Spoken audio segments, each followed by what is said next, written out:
जय हिंद साथियों। आज का जो हमारा टॉपिक होगा वो होगा आपकी एसआईपी की जर्नी को लेकर। इस वीडियो में हम डिस्कस करेंगे कि आपकी जो एसआईपी की जर्नी होगी वो किस फंड को लेकर होगी।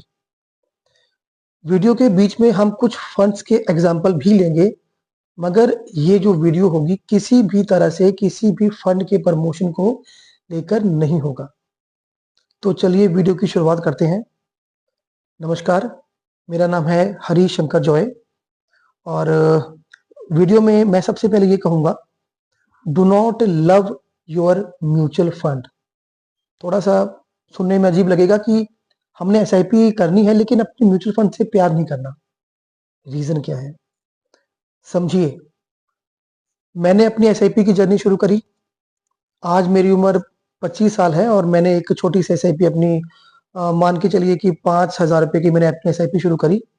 और मेरी प्लानिंग ये है कि मैंने अपनी एसआईपी जो है अपनी रिटायरमेंट तक करनी है। तो मेरा एक गोल हो गया कि अगर मुझे 12 से 15% रिटर्न भी मिले तो मेरा टारगेट है कि मैंने अपनी रिटायरमेंट तक 25-30 सालों में जो अपनी जो मैच्योरिटी होगी 1 करोड़ रुपए तक मैंने वो जो है जमा करनी है।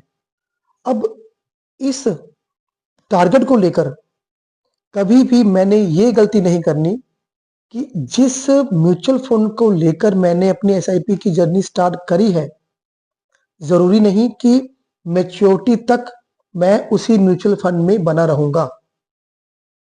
इस बात को समझिए कैसे।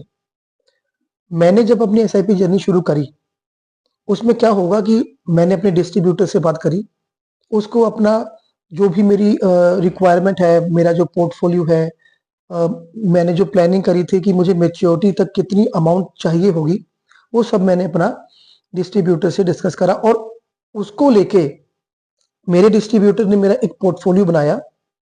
और उस पोर्टफोलियो में अगर मैं मंथली 10,000 सेविंग करूंगा तो कुछ फंड्स 2-2 हज़ार करके, जैसा भी डिस्ट्रीब्यूटर को सही लगेगा वो सेविंग करनी शुरू कर देगा। अब मेरी तो एसआईपी मंथली अपनी जो है सेविंग होनी शुरू हो गई, लेकिन अब यहाँ पे जो मेन जो बात मैंने आपको बोली थी कि do not love your mutual fund, वो क्या है।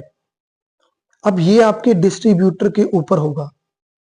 डिस्ट्रीब्यूटर आपका ये चेक करेगा कि जो आपकी मेच्योरिटी है, जो आपका टारगेट था, आपने एसआईपी शुरू करते वक्त अपने डिस्ट्रीब्यूटर को बोला कि भाई मुझे अपनी मेच्योरिटी तक इतने कम से कम जो है मेरा नेटवर्थ होना चाहिए। तो अब ये आपका डिस्ट्रीब्यूटर चेक करेगा कि क्या एसआईपी शुरू करते हुए जो फंड्स मैंने लिए थे, क्या मैं उसी पे कंटिन्यू रहूं कि ना रहूं। ठीक है। एग्जाम्पल के तौर पे फर्ज कीजिए कि मैंने एसआईपी शुरू करी और जब एसआईपी शुरू करी कोई XYZ करके मैंने अपना फंड जो है वो जो है सेलेक्ट कर लिया। 2 साल, 3 साल, 5 साल मुझे उस फंड से ठीक है एक डिसेंट जो है रिटर्न मिली। अब 5 साल के बाद उस फंड्स में कुछ ऐसी बातें हुई जिसको लेके मेरा डिस्ट्रीब्यूटर है जो असमंजस में होगा कि ये फंड फ्यूचर में परफॉर्म करेगा कि नहीं करेगा।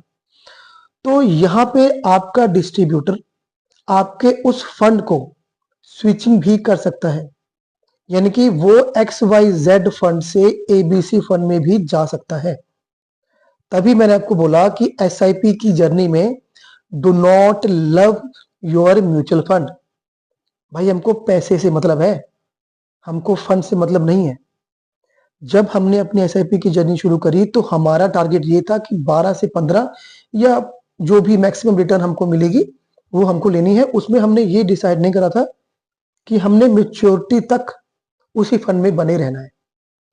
तो डिस्ट्रीब्यूटर को हमेशा ये बात बोलिए कि जो भी बेस्ट फंड आपके पोर्टफोलियो के अकॉर्डिंग, आपकी रिक्वायरमेंट, आपकी मैच्योरिटी को लेकर जो भी सूट करेंगे टाइमली बेसिस पर। टाइमली बेसिस से मेरा मतलब है कि जब हमने एसआईपी शुरू करी उसके बीच में अगर स्विचिंग करने की जरूरत पड़ जाए तो वो जो है स्विचिंग कर दे। ठीक है। तभी मैंने 2 बात बोल चुका हूं, फिर से बोलूंगा कि do not love your mutual fund. यही रीजन है कि जब भी मैंने अपनी एसआईपी शुरू करनी है तो कभी भी मेरा टारगेट किसी पर्टिकुलर म्यूचुअल फंड को लेकर नहीं होगा।